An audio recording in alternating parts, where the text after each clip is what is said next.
Hi, this is my multimedia portfolio presentation. So my theme was Disney Plus. We're gonna start clicking on the multimedia class. Here are my magazine article, my podcast, and my video assignment. So with my magazine article, I already really knew how to make graphic designs with Word, but that was very complicated because I had to move the text one by one and add a graphic of a photo or a shape, and that took forever. I also knew how I took a media writing class, so I knew how to write articles. But journal and newspaper articles are very different because your audience is very different who you're writing to. I also looked at the other student examples. I also do history about Theater Outlook and what it's like. So I had experience in the profession I was writing in. By experience, I learned how to condense because my titles, my article, my sources, they were all very, very long, and I needed to condense it. Even Dr. Piercy told me I had to condense my title, which was, and I thought was short, but I had to condense it even more than I thought it was.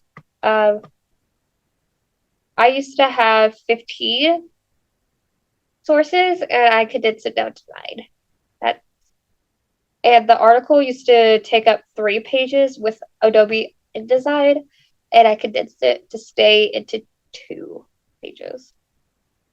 Uh, I also learned Adobe InDesign and how using columns worked. That was a very interesting process.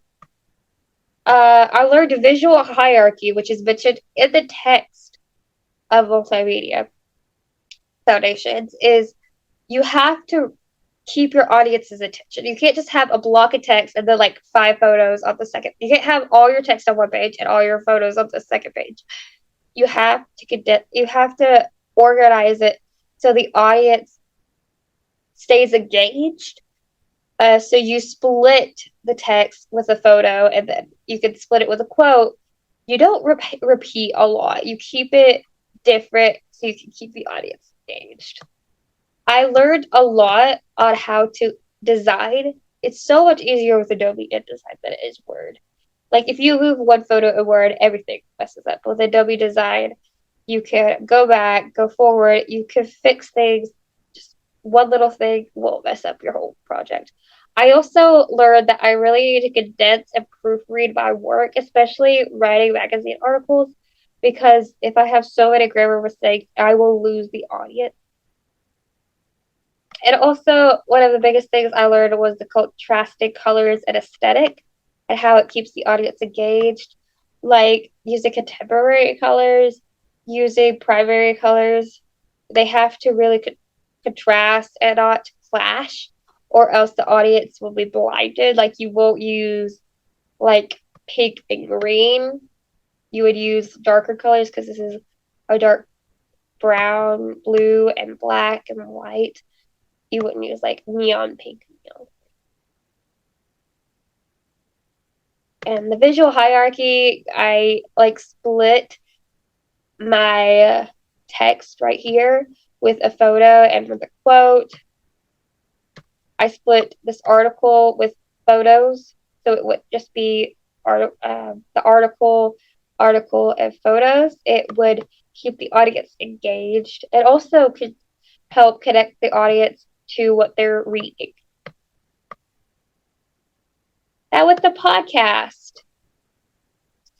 I only listened to podcasts. I never actually created one before, so it was a new learning experience.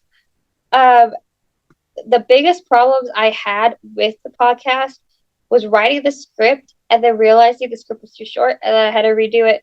I realized that right after I recorded the first podcast rough draft, and so I had to go back and rewrite the podcast so it could make sense and so I could get the time limit. So it was very hard to do that because I was already so far into the project that I had to go all the way back to the beginning to fix the project.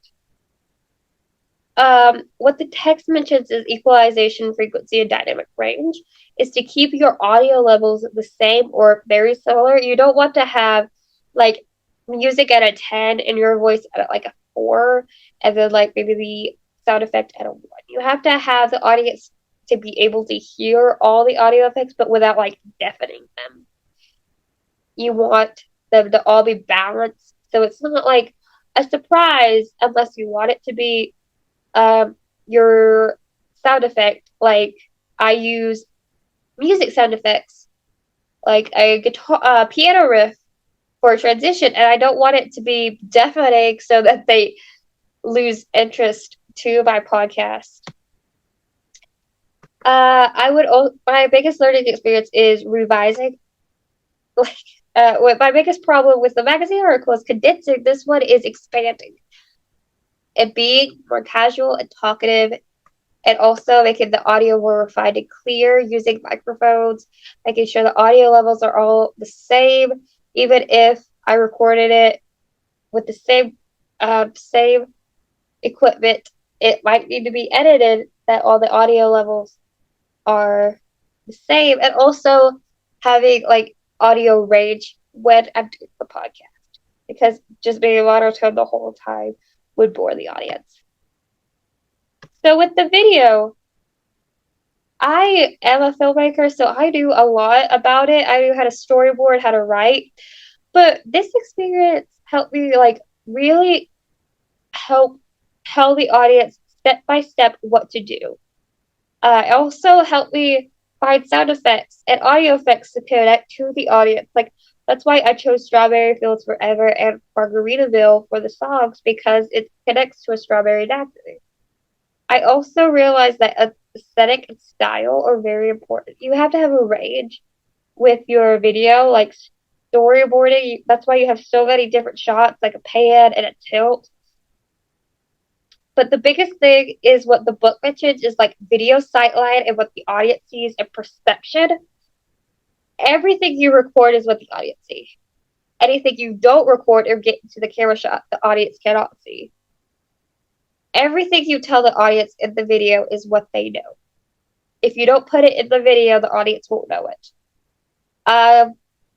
If you don't tell the audience to freeze their ice beforehand, they won't have ice because you didn't tell them. And so that's missing a key ingredient. You have to put everything you need to know in that video, or the audience will not know it.